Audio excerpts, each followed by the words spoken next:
Welcome everyone to BASF. My name is David Pazdernick. I'm a BASF seeds agronomist. And I'm Nick Tinsley, Seed Treatment Technical Field Representative with BASF. Today we'd like to take a little bit of time to talk about SCN management. Today there's going to be three topics we'd like to cover.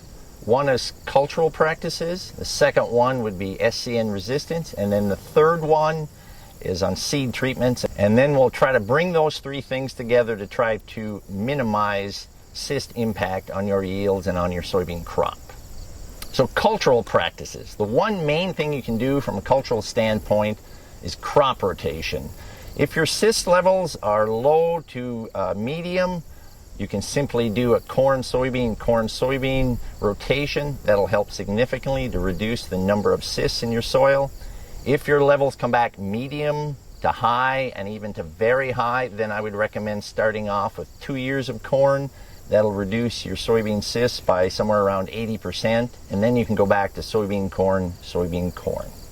The second part to cyst management is using genetic resistance.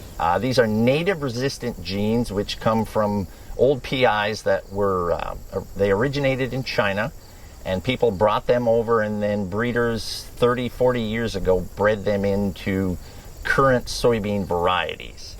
A lot of people ask a question, why do most of the varieties today have the same source of resistance? And to give an actual answer to that, as you can see behind me is the original PI 88788. And if you can see this, a couple of things about PI 88788. It's very tall, leggy, lodgy. It has black seeds, doesn't yield very much. So as you can tell, it has a lot of negative characteristics about it. So it took breeders back in the 70s, the 80s, literally decades, to transfer the 2 to 3 soybean resistant genes in there for cyst into good commercial varieties, which is over here. Breeders used the varieties that they had developed with the cyst resistant genes, but they also had good agronomics and good yields, and that's where they started from there on out. So they didn't want to go back to these old PIs because it just takes literally decades to transfer genes over. So that's the main reason why today's cyst-resistant varieties are mainly 88788. There are some Peking sources if you need that, and breeders are working on other sources of resistance. But for the next few years, most of the varieties will have 88788 as a source of resistance. One recommendation I have is ask your BASF seed advisor how resistant the varieties that you're choosing are. Varieties can be moderately resistant, where they have maybe just one of the resistant genes, or they can be truly resistant, where they have a lot more resistance. They'll have 2 or 3 of the genes. And if your cyst level is high to very high, you'll want an extremely highly resistant variety. If you're in that low to moderate level, then a moderately resistant variety is fine. So to summarize, it's 2 ways that you can help in cyst management. Use resistant varieties and crop rotation. And I'll turn it over to my colleague Nick Tinsley, and he'll talk about seed treatments. Thanks, Dave. I appreciate that. You know, one of the interesting things I think about soybean cyst nematode is that it tends to be a pathogen that goes overlooked.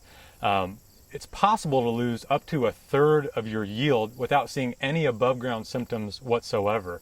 It's really only when we get in those high pressure situations where we start to see some of the stunting and chlorosis that we often associate with soybean cyst nematode. But each year it gets ranked as the top yield robbing pest of soybean. Seed treatments are a really nice way to complement some of the management strategies that Dave talked about in resistance and crop rotation. Because this pathogen is feeding below ground on that root system, a seed treatment is a nice approach to really provide some extra level of protection. At BASF, we have Alivo seed treatment to help provide protection against soybean cyst nematode.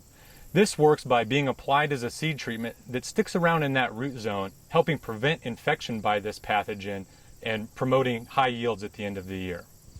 In addition to native genetic resistance, BASF is working on a new innovative GMO which will provide cyst resistance, which will be used in combination with genetic resistance and the seed treatment side to provide even additional cyst resistance.